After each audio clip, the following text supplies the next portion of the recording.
Mais laissez votre collègue s'exprimer, s'il vous plaît. Honorable, vous pouvez lire la disposition concernée. C'est l'article 74 sur la question préalable. C'est bon? Voilà, je vous remercie, Monsieur le Président. Monsieur le Président, très chers collègues, Monsieur le Ministre, Messieurs les ministres, Mesdames, Messieurs les collaborateurs des ministres, très chers collègues. J'ai demandé à intervenir sur cette question préalable parce que je pense que, Monsieur le Ministre, loi de finances bi war nañ ko mën a reporter tuuti. lu tax ma wax ko yàlla dafa ma dimbali sax dafa ma suturaal dama ñëw keroog commission des finances. Je n'avais pas le texte, je n'avais pas lu. Gisuma ci woon dara, je me suis abstenu. am na ñu ma ci naw taf si pour nga abs man leen ne gisuma document bi xaw ma ko démb ci laa fanaan yàlla xam na ko mais j'ai vu que dugal nañ ci benn article 43 bu intégrer la dette bancaire d'une valeur de 2 000 milliards bu intégrer les dépenses les années de paiement qu'on appelle maintenant dette non financière ñu dugal ci ñu nañ ko intégré ci loi de finance bi au niveau des charges de trésorerie mu posé le problème rapport au Cour des comptes bi kan laa ci waxal bañ ko dem le président de la commission des finances je lui ai dit monsieur le président il n'est pas normal à ce que nous ne puissions pas discuter de ce rapport de la Cour des comptes ici avec la Cour des comptes parce que le rapport pose problème et l'histoire nous donne raison aujourd'hui avec cette loi de finances que le rapport pose réellement problème. Les données qui sont dans le rapport, très sincèrement, mon tafsir, ça me pose problème. Billahi wallahi tallah. Et là, si je disais l'élément qui est dans le rapport, donc encore dans notre loi de finances, alors que le processus est abandonné, moi je serais mal à l'aise mon tafsir. Parce que je ne peux pas ne pas voter la loi de finances. Parce que c'est des sages, pour nous dire personnel, pour nous faire, moi je ne peux pas voter. Pour nous dire que je ne peux pas voter. Bëgg naa ñun ñëpp ñu voté ko mais dama bëggoon ñu delloo ko permettre assemblée nationale mu liggéey ci finance publique yi liggéey ci budget bi liggéey ci rapport bi Cour des comptes ñu wax ak moom mu wax lii nan la demee ñu mën ko comprendre parce que quand même c'est trop et dafa bari 4 000 milliards c'est trop et surtout sur les emplois projets là moi j'ai des problèmes très sincèrement et aujourd'hui on nous dit dans la finance on intègre les 2 000 milliards mais si les ressources extérieures c'est 249 milliards mais où sont les autres milliards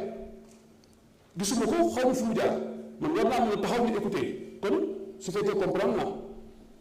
li ñu fexe ñu repousser ko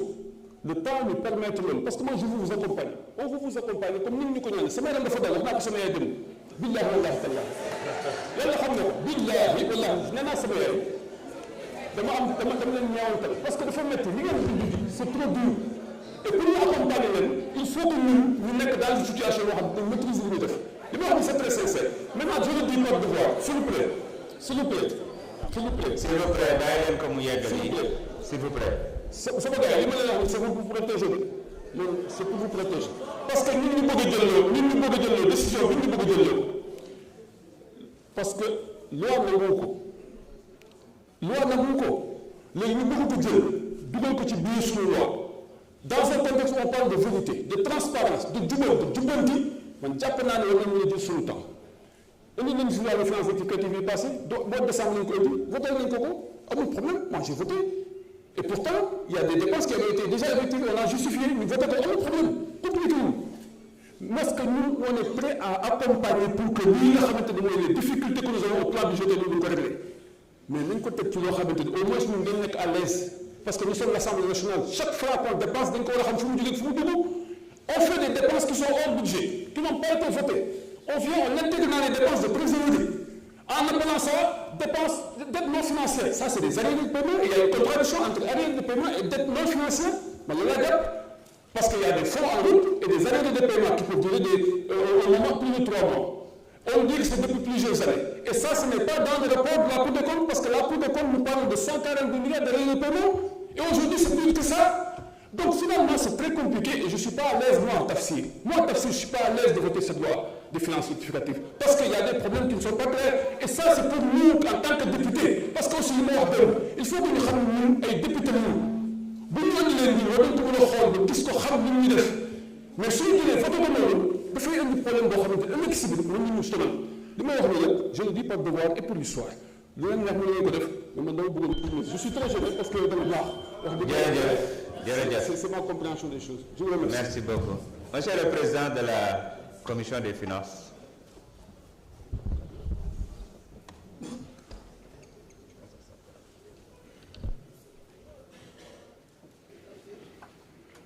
Voilà, merci beaucoup Monsieur le Président. Je crois que li ñuy wax nii yëpp pour man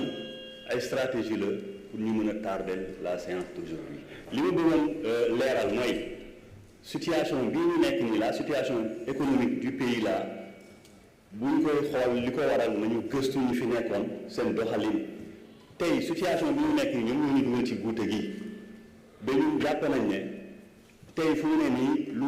effort yu gouvernement bi di def yëpp mooy effort mu ñuy def ba suñu kàmb googu ñuy gasoon bàyyi ko fii ci réew mi looloo waral situation bi ñu nekk nii looloo ko waral looloo indi situation bii man damay dàq vraiment ñii di wax pour ñu retarder séance bi vraiment nañu continuer les travaux. Jërëjëf monsieur le rapporteur.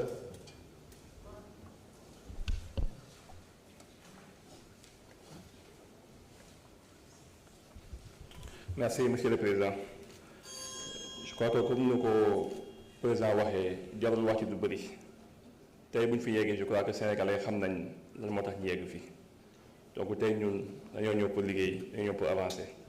donc wax ci du bëri foog dañ koy yemale je vous remercie. Jërëjëf monsieur le ministre. Merci beaucoup monsieur le président de l'Assemblée nationale. Alors, par rapport à la demande de l'honorable député Tafsir Choy, ça ne dépend finalement que de l'Assemblée nationale. Nous avons fait un travail que nous avons déposé au bureau de l'Assemblée nationale. Nous sommes disposés, saa yu ñu woowee